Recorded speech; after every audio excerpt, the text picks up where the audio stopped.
Hi guys, so today I am going to talk to you about the physical books that I read recently that were not part of series. One of them is related to a series, but it's not actually part of the series, so I put it in this video. One of these books I do not have a physical copy of because my boyfriend just came to visit, so I had to give it back to him. So yeah, let's jump into it. The first book that I finished, which I've been reading for quite a long time, was Dead Letters, an anthology edited by Conrad Williams. This is basically, he sent all of them packages that are supposed to look like, you know, dead letters or mistaken things, and then they wrote stories around that.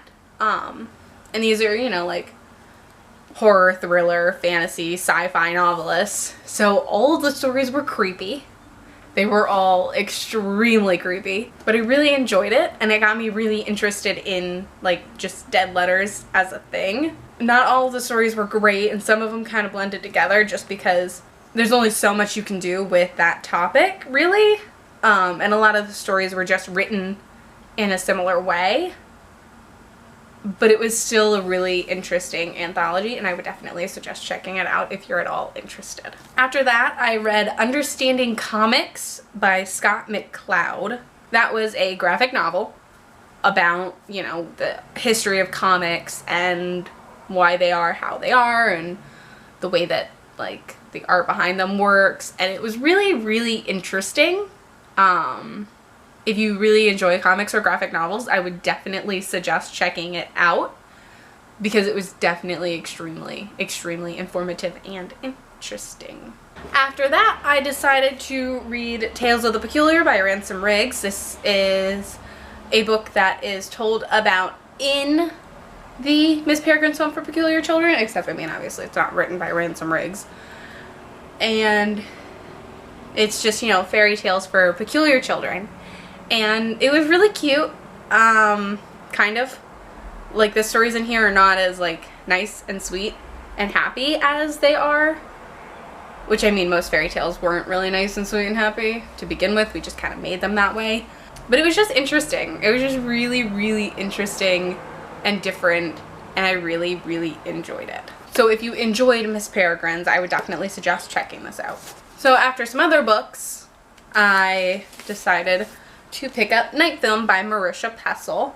This book looks really small, but it's really heavy. Like, it's almost 600 pages, and it really doesn't look like it, because, I mean, those are, like, 600-page books, and this is smaller. This is about a disgraced journalist going after a man named Cordova. Cordova is a cult film director, and his daughter has recently committed suicide. So they think.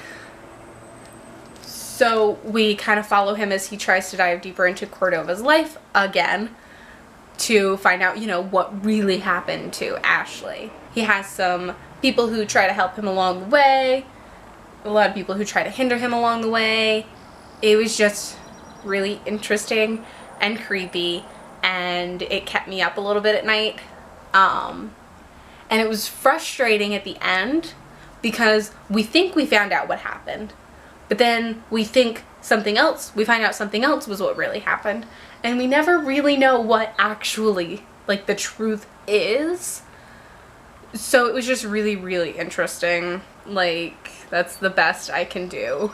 I would definitely suggest checking it out if you think you want to read it, because it was just weird and strange.